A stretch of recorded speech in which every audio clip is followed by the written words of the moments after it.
recording. It's live. It's on 9 seconds now. It's hard to see this little circle there, but that's where the counter is. That's where the time counter for the video recording is, right there. So, also, before I start this video and get into these 11 videos, I want to say these 11 videos are my answer to the complaint. These 11 videos is my response to me receiving the notice itself to reallocate the complaint that's against me. So I want to just say this one time very clearly and make sense of it. October 31st, 2017, she walked out the door. Sometime in between October 31st and December 25th, 2017, she went and paid Nikki Reed and obtained her as her attorney to represent her. She turned in 2 affidavits that was from the time period of October 31st and December 25th of 2017. In the affidavits, it had the same complaints about whatever the complaints that is in the affidavit. Those complaints was from 2017 in between October 31st and December 25th. There's only one time that she walked away and left at that point, which was Halloween. When she came back on December 25th, 2017, she went to Nikki Reed's office. We went to Nikki Reed's office. All of us. I even took the kids. All 4 of us went to Nikki Reed's office, and she canceled her retainer. She wrote a check from Nikki Reed for $19.12, the remainder of the $2,000 that she paid to obtain her, to retain her, and she only used $88 for the time that she got paid until the time she said drop the case. This was the first time the case was dropped, in the sense of when Heather came back on Christmas, that she was satisfied. She was satisfied that the complaints no longer existed. She told her, drop the case. So when she left the second time, January 19th, 2018, Nikki Reed already knew that she came back on Christmas, that she canceled the case on the 27th, and then eventually, like I'm saying, she left on January 19th, 2018. So, when I get court papers in June 21st, 2018, to go to court in July, and then later in September, and then later in November that was canceled for the second time, when I got those papers of her signed affidavit and the notice to reallocate did not say Heather Seabolt left on Halloween, came back on Christmas, and left again on January 19th, 2018. It only said that she left it said I kicked her out on Halloween. Okay?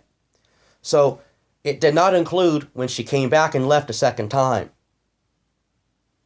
Because she didn't redo a new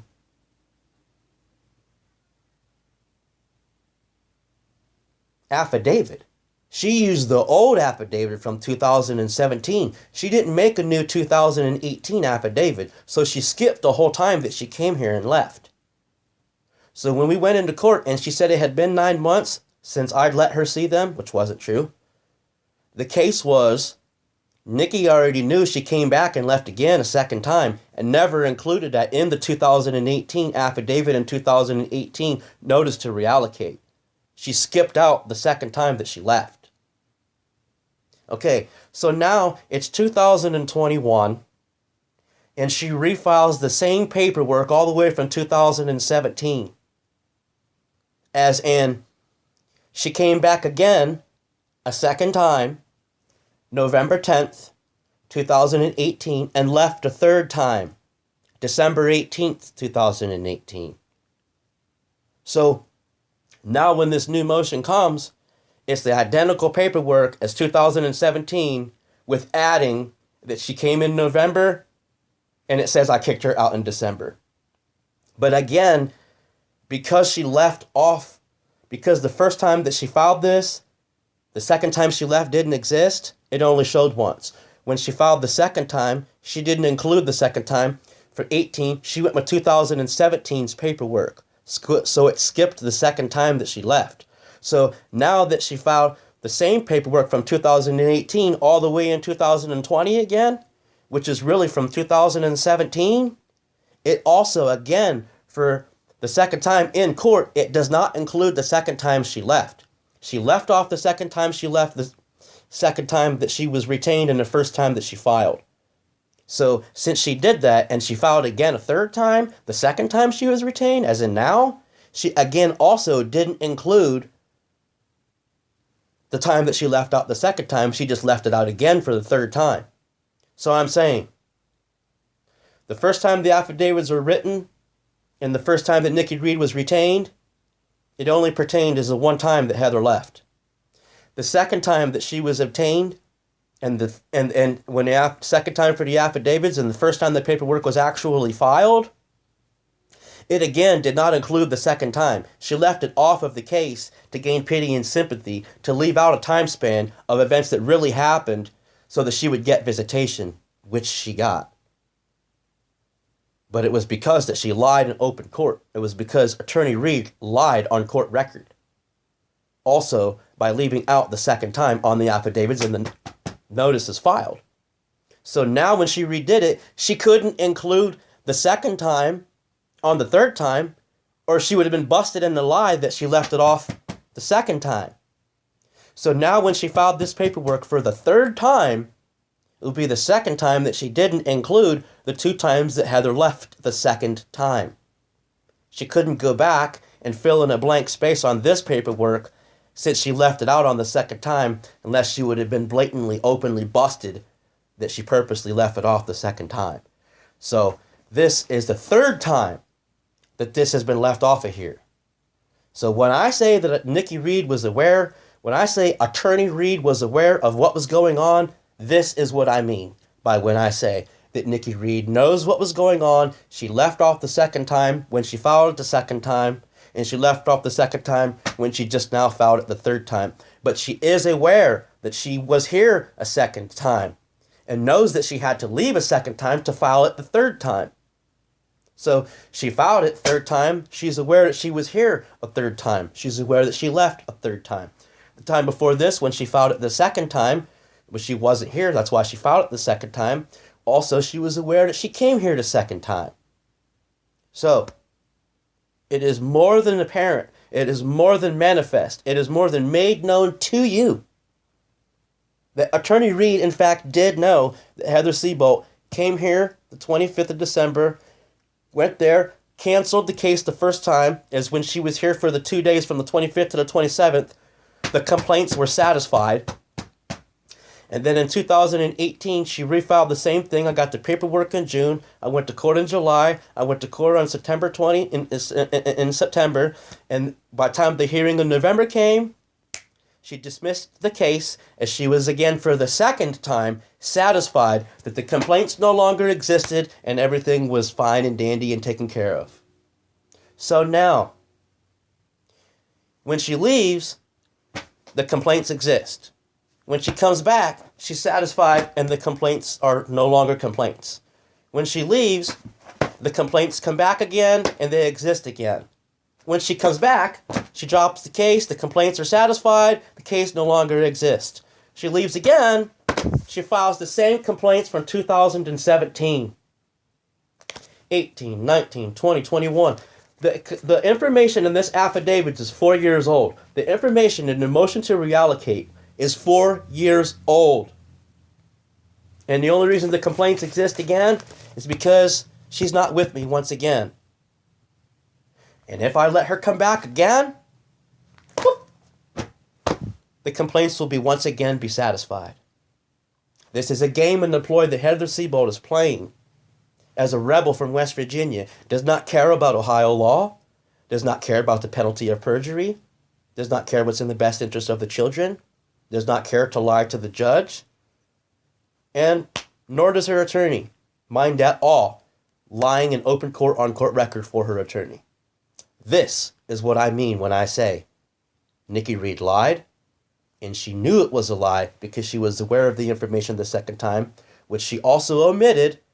It did not put into the affidavit the second time or the third time. Purposely leaving out events that she physically knows that they took place, because I went and I met her in person and talked to her and spoke to her in person. She knows. So that's what I mean when I say that Attorney Reed knows. Okay?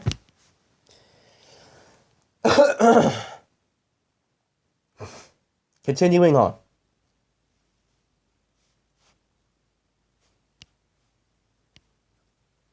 Okay. In fact, you know what? I'll be right back. I have something I want to go grab real quick.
So this, if you can see the thickness of that, this is my files. My daughter's almost 7 now, so I had these for almost 7 years. So, I don't know if you can see, let me see this here. If you can see the difference in the thickness and the piles of these files here, that seems to be like pretty big difference. As a for instance,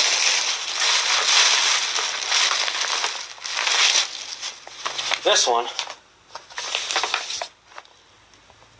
one is just too, see, this. Now let's look at this one. Let's look at my files and see what the truth is in my files.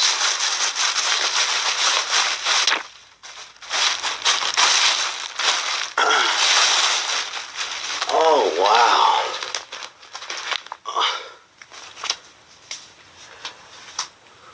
Let me see. Ooh. What a difference in files, eh? Yeah, that looks a little different. Wait. Yeah, I'm thinking... Ooh. I'm thinking these files looks a little different from these files. And I bet you the truth are in these files.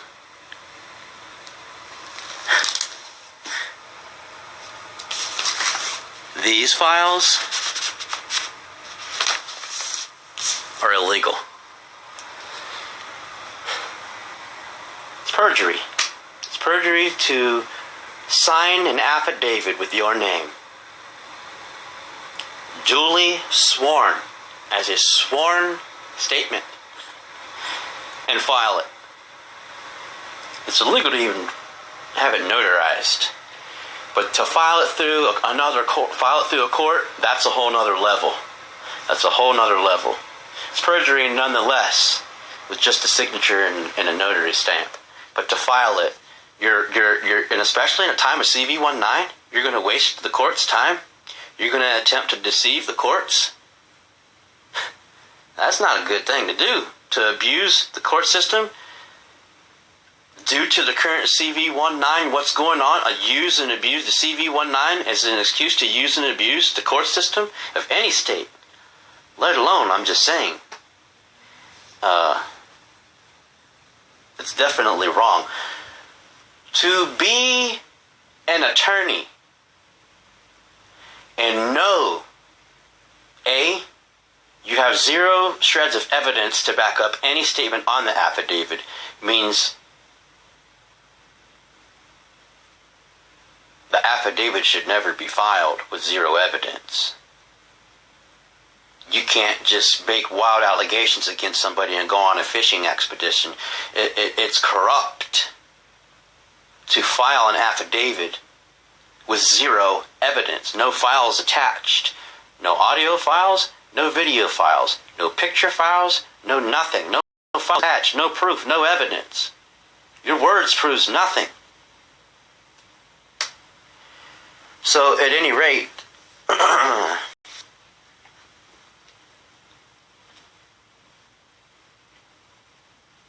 I find it highly prejudiced, and I find it highly egregious on the attorney's part for filing the paperwork. There's definitely a shocking wow factor, and there's definitely a bad view, a bad angle. There's a definite bad perception of this attorney to file this purged paperwork against me. Is definitely a bad, wrong thing to do. I find egregious, and it's highlighted. You can't file this in a court with no evidence. You're prejudging me. This is with prejudice. You are prejudging me. If you filed this and you have zero evidence, that's prejudice, and that's illegal. That's why it needs to be dismissed with prejudice. So, also, this is dangerous. I'm afraid for my lives and my children's lives in the sense of her attempt to deceive the courts through wrongful information by withholding information that's the truth and hiding it and saying, no, this second time didn't happen. Only the first and the third was just 1 and 2. No, you can't skip the second time that you came back and left again so that it's not, you know what I mean, a 3 count, so that it only looks like your second attempt. No, that's illegal. And the attorney knew that you came back here after you left October 31st, 2017. The attorney knew that you came back here on December 25th, 2017, and your attorney knew that you left here January 19th. 2018, 3 years ago, just 3 years ago today, January 19th, 2021, January 19th, 2018. So, yeah,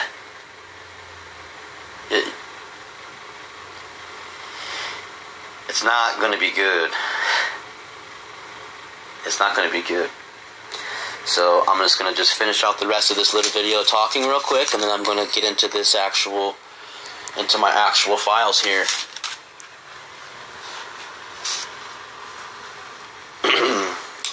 So, yeah, this is crazy. If I committed perjury on one account, I would be charged and arrested and convicted of perjury by one account. If I lied in any of my affidavit, I would be charged for perjury, arrested for perjury, convicted of perjury, and served for perjury. Now, I have one question.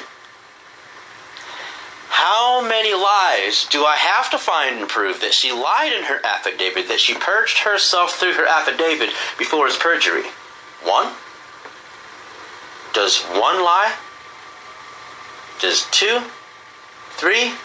Give me the number of lies, whether it's 1, singular, or an actual number. Is it 5? Is it 7? Is it 4 lies? How many lies is 1 lie? How many times do I have to prove that she lied on this affidavit, that she purged herself? Because it's very simple. If I'm being summoned to a courtroom, I'm being forced to go there. I mean, somebody is controlling me to go there. Sounds like a controlling individual. So if I'm going to have forced visitation forced upon me and my children, then somebody's controlling my children to be forced to let them be seen. Sounds like a controlling individual. So my question is very simple. How many lies do I have to prove she did in this affidavit that changed the course of the outcome? Because without the affidavit, there was no case. So it definitely changed the course of the outcome of the case if the case would be non-existent without the purged affidavit. So the perjury did change the outcome of the case. Now, if I'm only here specifically summoned because of this affidavit, the first thing to address is the affidavit, not visitation. Let's address the affidavit first. Alright, so... Okay, so... time to stop this one and start a new one.